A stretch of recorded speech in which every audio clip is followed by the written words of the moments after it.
Es un placer, queridos hermanos, encontrarnos en una nueva oportunidad para revisar nuestro estudio bíblico de congregación. Hace algunas semanas no lo habíamos puesto, ahora ya estamos tratando de ponernos al día, así que para esta ocasión vamos a iniciar la parte que nos corresponde para esta semana del 22 al 28 de julio.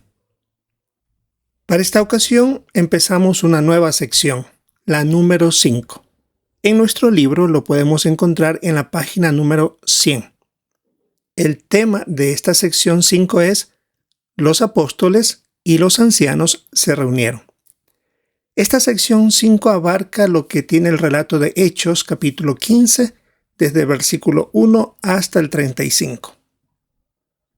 Y según las instrucciones de nuestra guía de actividades, tenemos que revisar la introducción de la sección 5 y continuar en este capítulo 13 hasta el párrafo 7.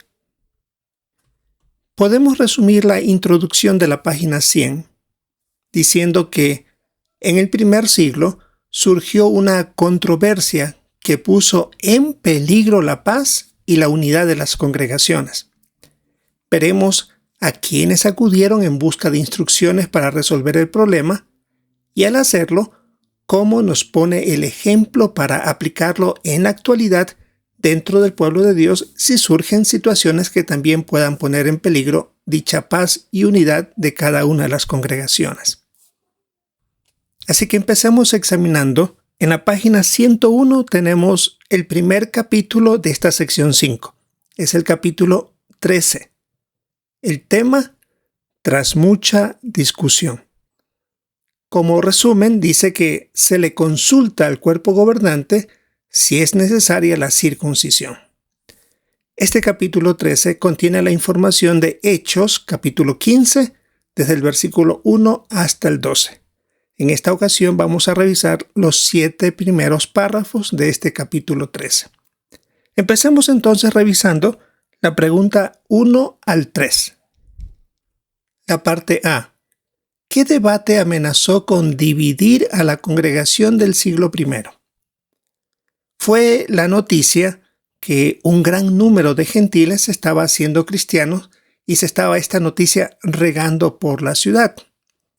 Sin embargo, algunos cristianos de Judea iniciaron el debate de si estas personas debían circuncidarse para ser aceptados como cristianos. Esta discusión, que cada vez estaba creciendo más, estaba amenazando la unidad de la congregación. Esto nos lleva a la parte B de los párrafos 1 al 3. ¿Por qué hacemos bien en analizar este relato? Porque al analizar este relato nos va a ayudar a saber cómo debemos actuar y resolver un asunto que pueda amenazar la unidad de la congregación. Porque en esa época muchos tenían las dudas de cómo debían tratarse entre los cristianos de origen judío y los de origen gentil, si los cristianos gentiles tenían que obedecer la ley y muchas cosas más. Entonces es un modelo de cómo eso también se puede aplicar para nuestros días. Vamos entonces al subtítulo, a menos que se circunciden. Esta porción está basada en Hechos capítulo 15, versículo 1. La pregunta 4. ¿Qué se pusieron a enseñar algunos cristianos de origen judío? ¿Y qué pregunta es lógico hacerse? En Hechos 15:1 indica que hombres de Judea bajaron a enseñar a los hermanos que si no se circuncidaban, no podían ser salvados. Ahora, no se sabe exactamente qué personas eran los que hicieron esto. Posiblemente tenían la influencia de haber sido fariseos y todavía tenían cierta mentalidad de ser muy estrictos con la ley por su antepasado, por su manera de ser en anterioridad. Tal vez hasta usaban el nombre de los apóstoles y de los ancianos de Jerusalén para decir estas palabras, así que como que trataban de tener más fuerza en su supuesta enseñanza.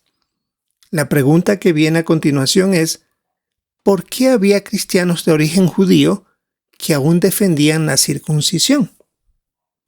Y aquí hay una nota al final de la página de este párrafo 4 que nos lleva a examinar el recuadro de la página 103 con el título Las doctrinas de los judaizantes. Vamos a tratar de resumir cada uno de estos 3 párrafos de este recuadro.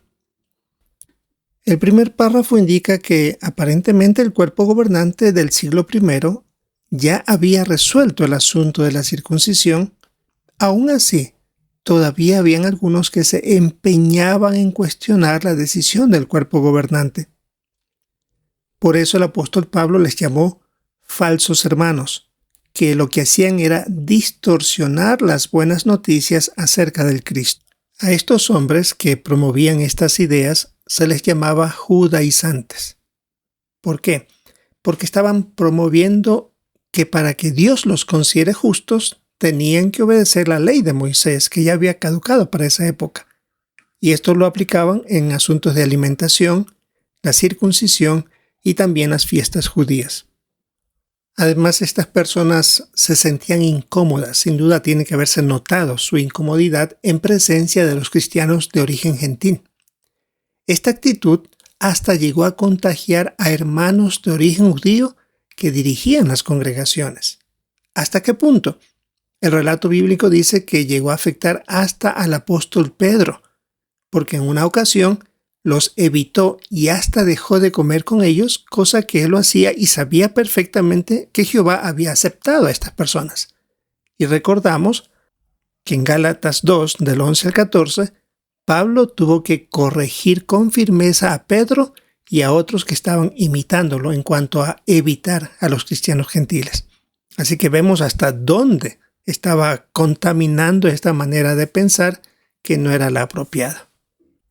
Ahora podemos revisar los párrafos 5 y 6, la parte A. ¿Por qué había cristianos de origen judío que aún defendían la circuncisión? Porque los que defendían la circuncisión sabían que Jehová mandó que eso se realizara como una señal para tener una relación especial con Dios. Hasta los extranjeros debían hacerlo si querían participar en celebraciones como la Pascua. Y debemos recordar que estas exigencias no venían de cualquier ser humano. Jehová mismo las había puesto según el relato de Éxodo. El hombre que no estaba circuncidado era considerado impuro y no podía servir a Dios. Por eso en el libro de Isaías, el capítulo 52 y el versículo 1 hablaba de incircuncisos, es decir, personas que no habían dado ese paso de la circuncisión, por lo tanto no podían participar en adoración a Jehová. En la parte B de los párrafos 5 y 6, ¿cuál es la diferencia entre el pacto de la circuncisión y el pacto con Abraham? Aquí nos puede servir la nota para dar la respuesta. Y esta nota la encontramos en la parte final de la página 102. Bueno, el pacto con Abraham tenía que ver con darle la tierra prometida a sus descendientes. Y eso entró en vigor en el año 1943 antes de nuestra era. Tenemos el primer punto. Pacto con Abraham era por la tierra prometida. Mientras que el pacto de la circuncisión se lo hizo en el año 1919, antes de nuestra era, y este los convertía en propiedad especial de Jehová.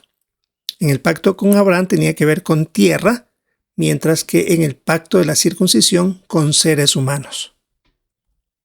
Párrafo 7. ¿Qué no habían captado los hombres que bajaron de Judea? Ellos no se habían dado cuenta que el nuevo pacto que reemplazó al que contenía la circuncisión mantenía los principios básicos. Por eso es que Pablo habló de la circuncisión del corazón. Es decir, servirían a Jehová por voluntad propia, sin ser exigidos por una ley que estaban obligados a cumplir una vez que ellos nacían en esa nación de Israel. Así que el principio básico se mantenía. Era algo voluntario, era un apartarse exclusivo para servir a Jehová sin que nadie lo obligara. Era por voluntad propia. Sin duda, de manera individual podía parecer un poco difícil de entender, pero tenemos el dato que el cuerpo gobernante bajo la dirección del Espíritu Santo, ya había decidido que eso se debía hacer, así que no tenían ellos que pensar, inventarse o investigar. La decisión estaba tomada. Esto es lo que tenemos que revisar, hermanos, para nuestro estudio bíblico de congregación, para esta semana del 22 al 28 de julio. Sin duda es conocimiento profundo que poco a poco nos va ayudando a entender cómo se puede manejar en nuestros días situaciones también que puedan peligrar la paz de la congregación. Esperamos disfrutar de nuestra reunión de entre semana, participar con nuestros comentarios y esto nos servirá para profundizar nuestro conocimiento. Si es la voluntad de Jehová, esperamos encontrarnos en una próxima oportunidad.